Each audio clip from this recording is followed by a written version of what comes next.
Our nation has a pet homelessness problem. According to the United States Humane Society, there are an estimated 70 million stray animals living on our streets. Of these 70 million, only about 6 to 8 million cats and dogs enter the shelter system each year. Of these 6 to 8 million, only 3 to 4 million cats and dogs are adopted from shelters each year, which means that half of the animals that enter shelters per year are euthanized. Pit bulls are one of the most common breeds to find in shelters and have a shockingly high euthanasia rate of 93%. We wanted to get a closer look at what exactly goes on within a shelter and interview animal technicians and volunteers on how they felt about shelter work, the stray animal issue within the United States, and solutions that they believed would help reduce the stray animal population.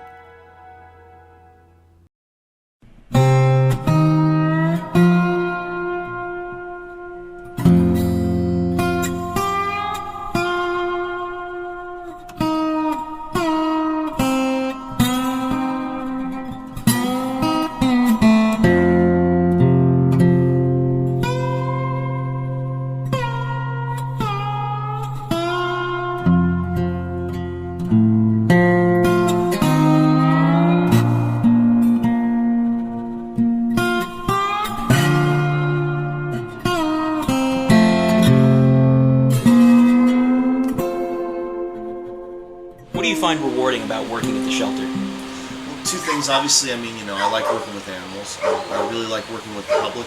I like the fact that I'm a civil servant and I get to serve my communities. I've been doing this for 15 years, so that's a real good perk to it. It keeps me from getting bored for sure. So what do you think will lower the stray dog and cat population in Los Angeles? The most successful piece of legislation we've had is the spay-neuter ordinance in the city of LA, because that basically says if you have a dog, it has to be fixed unless it falls under certain exemptions. And even then, those exemptions mean that you're going to have to pay a considerably higher adoption fee. We're looking at the difference between $20 for an animal that's fixed and $335 for one that isn't fixed.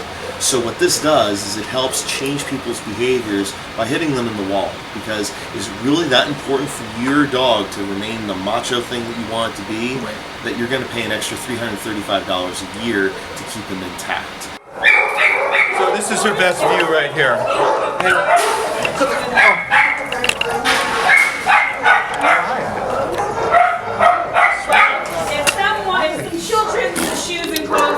So what do you find rewarding about working at the shelter?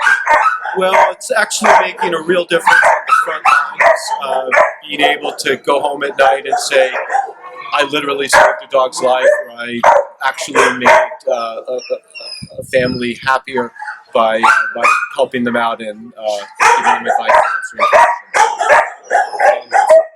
So what kind of dogs, I don't know, is there a cat, there's cat adoption here as well? There is. I typically handle dogs mostly, but we do have a lot of cats out there in the city of LA. So what kind of dogs do you notice most people adopt more frequently than others? Little dogs get adopted more frequently than any other type. It's more based on size than necessarily breed. In terms of breed, if you want to look at that, we're really looking at people want golden retrievers, they want labs, they want puppies. The most prevalent breeds we have are pit bulls and chihuahuas, and pit bulls can be a challenge to get adopted because they have a reputation which is largely false and prejudicial, but also it's often difficult to have a pit bull in your apartment because of regulations or rules that apartment owners or even homeowners have via insurance. But what do you think will lower the stray dog and cat population in Los Angeles? Purely the spay-neuter laws. That's number one. Number two is responsible dog owners. Don't adopt a dog if you think that it's a cool thing to do and then drop it in the shelter a year later just because you moved. It's a commitment for the life of the dog, so that might be a 10 or even 15-year commitment. If you're not ready for that, either emotionally or financially, then don't adopt a dog, please.